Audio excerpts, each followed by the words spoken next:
to Wealth and Mobility Insights by Gallant and Toole. I'm your host, Sarah, and today we're pulling back the curtain on one of the most covert global strategies of the elite. This episode isn't just about money management in spreadsheets, it's also about power architecture. We're going to be diving into how the ultra high net worth individuals are engineering global control, not through traditional citizenships, but through a constellation of passports, trust, and now the Trump's gold card.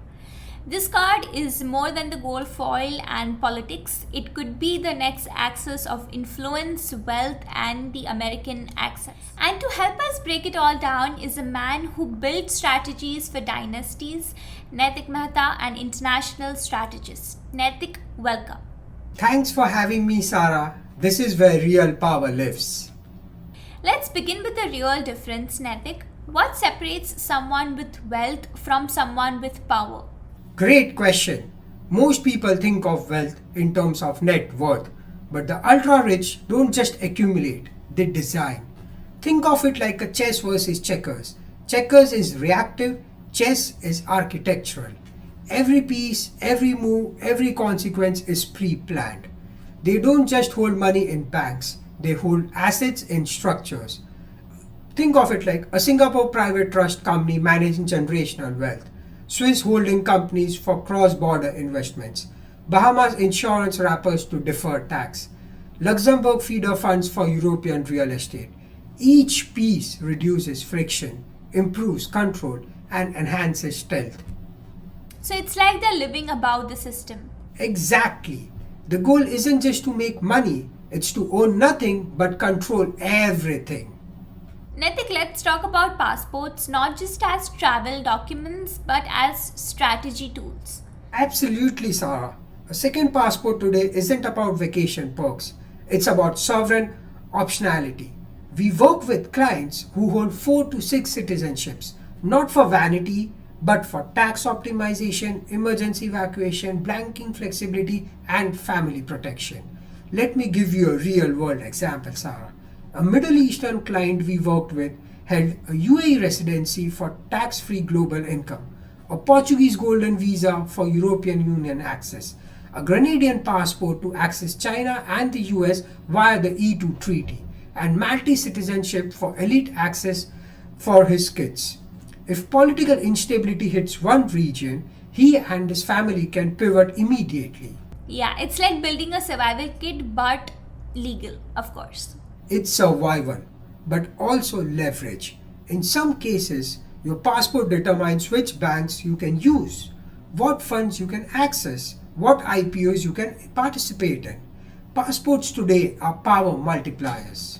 Now we have to talk about what's sending ripples through family offices, the Trump gold card.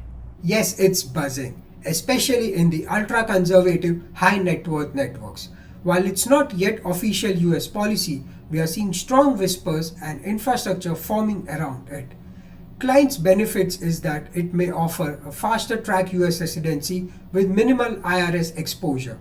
It creates a closed circle of Trump-aligned investors. It opens up exclusive GDP-backed infrastructure zones and provides a direct line to political and lobbying ecosystems. Imagine a version of the US EB5 but with speed, favoritism, political capital. It's essentially a private key to public power. So what does this look like on the ground? Can you give us examples how clients are preparing for this? Absolutely. Here are 3 archetypes.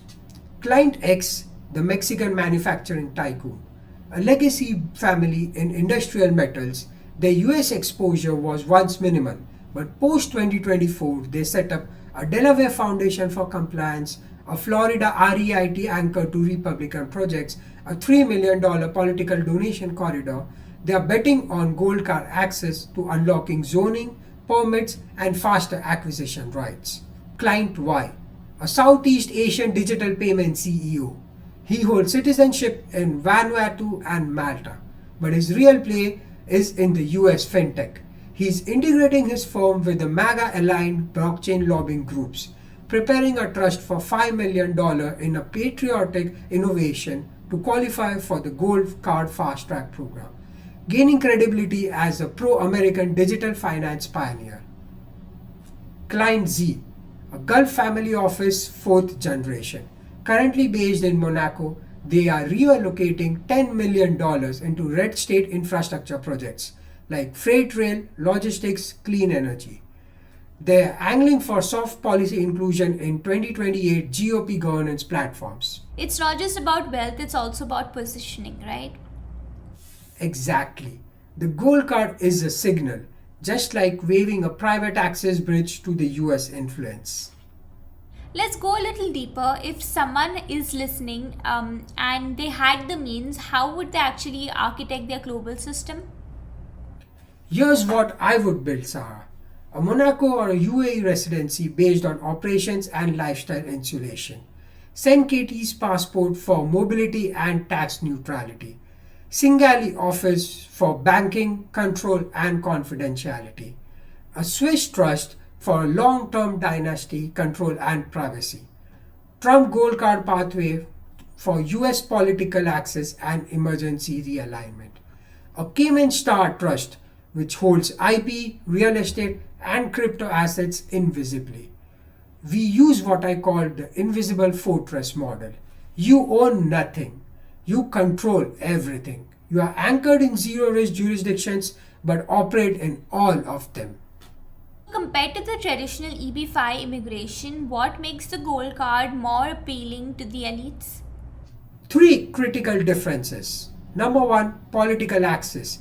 EB-5 gives you a green card, the gold card gives you a voice in the room. Number two, tax structuring. If exemptions for worldwide tax apply, this removes the IRS burden that scared off elites for decades. Number three, cultural signaling. It shows alignment with the rising fraction of American power. EB-5 is about entry, the gold card is about influence. It's like choosing between a visitor pass and a boardroom chair. So, what's the lesson here for aspiring wealth builders, even if they are not billionaires yet? The mindset is everything. Ask yourself, where will your money live? Where will your children be educated?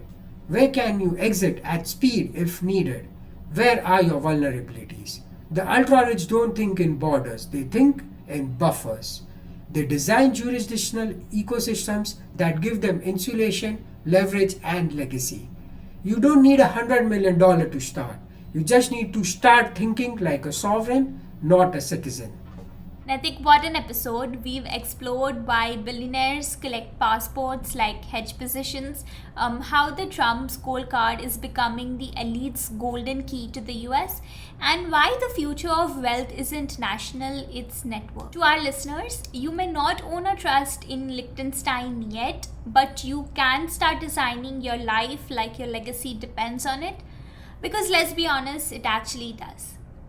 Thanks to Naitik Mehta for giving us this rare window, and remember, think globally, structure legally, and operate invisibly. This is Wealth and Mobility Insights by Gallant and Tool, and your next move should be strategic.